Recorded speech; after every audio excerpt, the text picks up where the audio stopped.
আমরা আজকে বুড়িরামের একটা কমন ফাইট বা কমন ফাঁদ, যেটা একদম ইজি। এটা মানে এই ফাইটটা করলে 99% উইন হওয়ার চান্স থাকে। তো এটা নিয়ে আজকে আলোচনা করব। তো সবার প্রথমেই বলি যে টাইম নেয়া। তো এটা সময় হইতেছিল 12.10, মানে 12 মিনিট 10 সেকেন্ড। আর সার্কেল সুইম হইতে বাকি আছে 40 সেকেন্ড, ধরি 30 সেকেন্ড। তো বুড়িরাবের এই জায়গায় ডিসিশন হইতেছে যে আরসির উপরে অ্যাটাক মারবো, এবং যদি আরসির উপরে যদি অ্যাটাক না মারে তো টাইম কম, শর্ট টাইম, ওই পাশে গেলে থার্ড পার্টি খাইতে পারে, ফোর পার্টি খাইতে পারে, কারণ ওইদিকে পার্মানেন্ট কভার, গড় এবং 2-3 স্কোয়াড থাকতে পারে, এবং পাহাড়ের উপরে প্লেয়ার থাকবে, কারণ ম্যাজিক বক্স, কারণ ওই সাইডটা যাওয়া রিক্স। এই যে গড় আবার ওই জায়গায় ম্যাজিক বক্স, আবার পাহাড়ের এই ভিউতে, তো ওই জায়গায় অনেক প্লেয়ার থাকতে পারে, সম্ভাবনা বেশি, মানে টিম থাকতে পারে।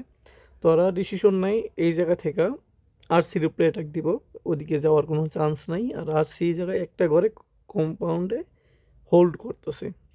তো এটা মানে T1 টিমগুলা, বাংলাদেশের টিম মানে T1 টিমগুলা এই মানে ওগো সেম যেই ইয়াতে খেলে, ফাঁদ পাতে বা যেভাবে খেলে খেলে উনি ভালো পারফরমেন্স করে। তো এটা কমন ফাইট, এটা উইন হওয়ার চান্সেস 99.99%। তো দেখো যে কী করে ওরা।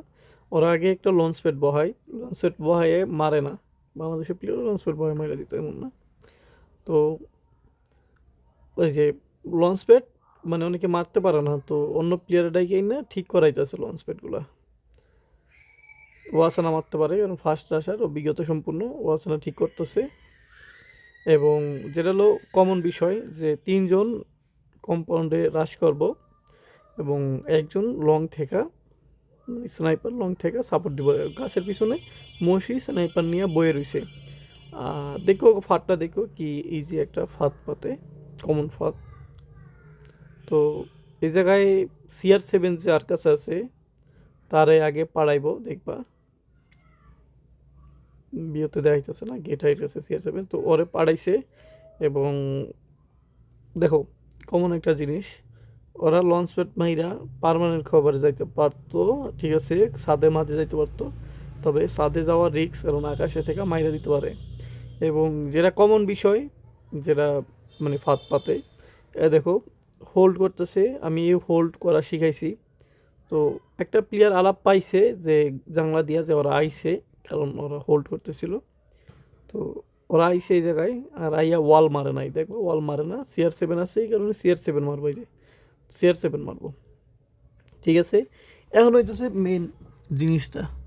তো ওই যে মসি অ্যাঙ্গেল কইরা বয়ে রইছে, যেই কালে ওই আরসির একটা প্লেয়ার, ঠিক আছে, ওরে মারবো, ঠিক আছে, ওর গুলি করবো, নামছে ওর গুলি করবো, আর এটা তো স্বাভাবিক, গুলি করবোই।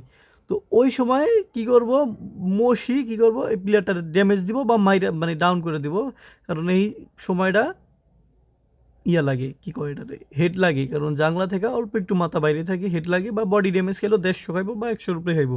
তো দেখো সিম্পল জিনিসটা ওরা করে, এবং ওয়াল মারে, এবং মানে দেখো ফাইটটা কিন্তু এই মাথায় নিতে পারতো, ঠিক আছে, এই মাথায় নিলে জাংলাটা ব্লক হয়ে যেত, এবং ওর ভিউটা মোটামুটি পাইতো বা পাইতো না, কিন্তু একটু বাম সাইডে হালকা ডাইন সাইডে নিছে, ডাইন সাইডে টানছে, জানি ওগো মারতে গেলে জানি পুরো ফুল বডিটা জানি জাংলা দিয়ে একটু বাইর হয়, আর ও জানি পিছ থেকে মারতে পারে।